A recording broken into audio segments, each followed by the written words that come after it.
بسم اللہ الرحمن الرحیم۔ السلام علیکم ورحمۃ اللہ وبرکاتہ۔ میرے پیارے بھائیوں اور بہنوں، آپ سب کو حاجات وظائف چینل پر دل سے خوش آمدید۔ آج ہم ایک نہایت بابرکت، مجرب اور نورانی وظیفہ لے کر حاضر ہوئے ہیں۔ یہ عمل خاص طور پر ان بہن بھائیوں کے لیے ہے جو رزق کی تنگی، مالی مشکلات، کاروبار میں نقصان یا گھر میں بے برکتی کی پریشانی میں مبتلا ہیں۔ اللہ تعالیٰ کے فضل و کرم سے یہ عمل ایسا خزانہ ہے جو انسان کے نصیب میں وسعت، دل میں قناعت اور زندگی میں برکت پیدا کرتا ہے۔ نیت یہ کی جائے کہ اس عمل کے ذریعے ہم صرف اور صرف اللہ تعالیٰ کی رضا چاہتے ہیں۔ اس سے رزق کی کشادگی، برکت اور دل کے اطمینان کی دعا مانگتے ہیں۔ نیت دل کا عمل ہے، زبان سے کہنا ضروری نہیں، مگر دل میں یہ یقین رکھنا لازم ہے کہ میرا رب اللہ ہی سب کچھ دینے والا ہے۔ اس وظیفے کی بنیاد قرآن پاک اور اسماء الحسنہ پر ہے۔ یہ وہ مبارک کلمات ہیں جن کے ذریعے بندہ اپنے رب سے رزق، وسعت اور برکت کا سوال کرتا ہے۔ اس عمل کی ابتدا درود ابراہیمی سے کی جائے۔ درود شریف پڑھنا محض ایک عمل نہیں بلکہ دعا کی قبولیت کا دروازہ ہے۔ رسول اکرم صلی اللہ علیہ وسلم نے فرمایا کہ جو بندہ مجھ پر درود بھیجتا ہے، اللہ تعالیٰ اس پر 10 رحمتیں نازل فرماتا ہے۔ لہٰذا اس عمل کے آغاز میں اور اختتام میں کم از کم 11 مرتبہ درود ابراہیمی پڑھیں۔ اللہم صلی علی محمد و علی آل محمد کما صلیت علی ابراہیم و علی آل ابراہیم انک حمید مجید۔ اللہم بارک علی محمد و علی آل محمد کما بارکت علی ابراہیم و علی آل ابراہیم انک حمید مجید۔ اب آئیے اس عمل کے قرآنی حصے کی طرف۔ اس میں سورۃ الکوثر کو 3 مرتبہ محبت، خشوع اور یقین کے ساتھ تلاوت کیا جائے۔ یہ سورت نہایت مختصر مگر بے حد عظیم الشان ہے۔ اس میں اللہ تعالیٰ نے اپنے نبی صلی اللہ علیہ وآلہ وسلم کو خیر کثیر یعنی بے شمار نعمتوں کی بشارت دی۔ انا آتائینا کل کوثر یعنی بے شک ہم نے آپ کو خیر کثیر عطا فرمائی۔ جو بندہ اس سورت کو دل سے پڑھتا ہے، اللہ تعالیٰ اس کے رزق میں خیر و برکت عطا فرماتا ہے، تنگی دور ہوتی ہے اور دل کو اطمینان نصیب ہوتا ہے۔ سورۃ الکوثر۔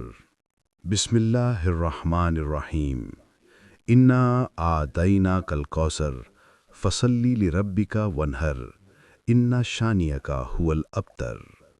یہ سورت پڑھنے کے بعد دل سے دعا مانگی جائے کہ یا اللہ، تو نے اپنے محبوب صلی اللہ علیہ وآلہ وسلم کو خیر کثیر عطا کی، اپنے فضل سے ہمیں بھی رزق وسیع، برکت والی روزی اور دل کا سکون عطا فرما۔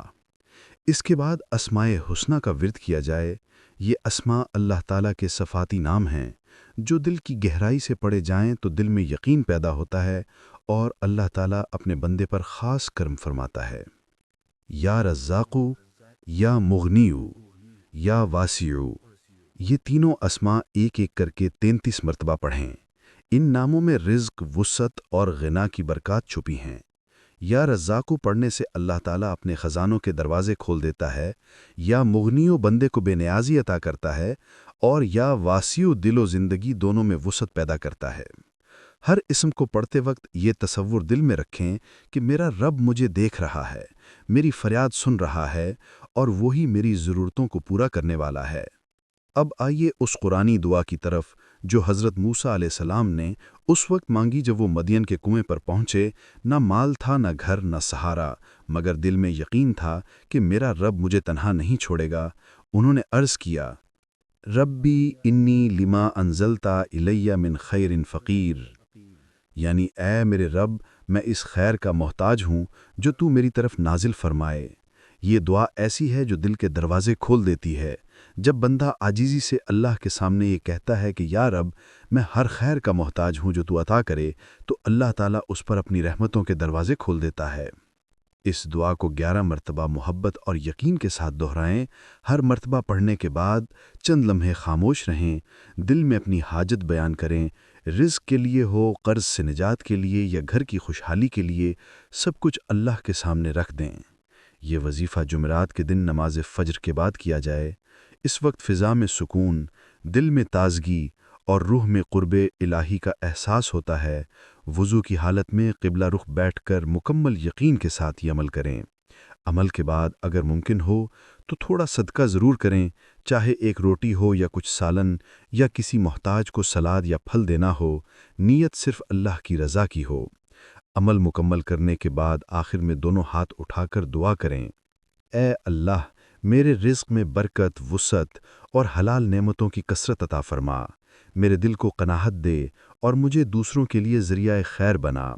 اے رب، میرے قرض ادا فرما، میرے کاموں میں آسانی پیدا فرما اور میرے گھر میں سکون و رحمت اتار دے۔ اس دعا کے بعد پھر سے 11 مرتبہ درود ابراہیمی پڑھیں۔ درود پڑھنے سے دعا عرش الہی تک پہنچتی ہے۔ پیارے بھائیوں اور بہنوں، اس عمل کو 21 دن تک مسلسل کریں، ناغہ نہ کریں اور ہر دن ایک ہی وقت پر کرنے کی کوشش کریں۔ اگر کسی دن مجبوراً رہ جائے تو اگلے دن اس کی قضا نہ کریں، بلکہ اگلے جمعرات سے دوبارہ باقاعدہ سلسلہ شروع کر دیں۔ یاد رکھیں، رزق کا دروازہ محض محنت سے نہیں بلکہ یقین اور دعا سے کھلتا ہے۔ جو بندہ اللہ پر بھروسہ رکھتا ہے اس کے لیے اللہ وہاں سے رزق پیدا کرتا ہے جہاں سے اسے گمان بھی نہیں ہوتا۔ قرآن میں اللہ تعالیٰ فرماتا ہے، وَمَن يَتَّقِ اللَّهَ يَجْعَل لَّهُ مَخْرَجًا وَيَرْزُقْهُ مِنْ حَيْثُ لَا يَحْتَسِبُ، یعنی جو اللہ سے ڈرتا ہے اللہ اس کے لیے نکلنے کا راستہ پیدا کر دیتا ہے اور اسے وہاں سے رزق دیتا ہے جہاں سے وہ سوچ بھی نہیں سکتا۔ لہٰذا مایوس نہ ہوں، صبر کریں، توبہ کریں اور اللہ پر مکمل بھروسہ رکھیں۔ دل سے دعا مانگیں کیونکہ دعا مومن کا ہتھیار ہے۔ جو بندہ دعا میں عاجزی اختیار کرتا ہے اللہ اس کی جھولی خالی نہیں لوٹاتا۔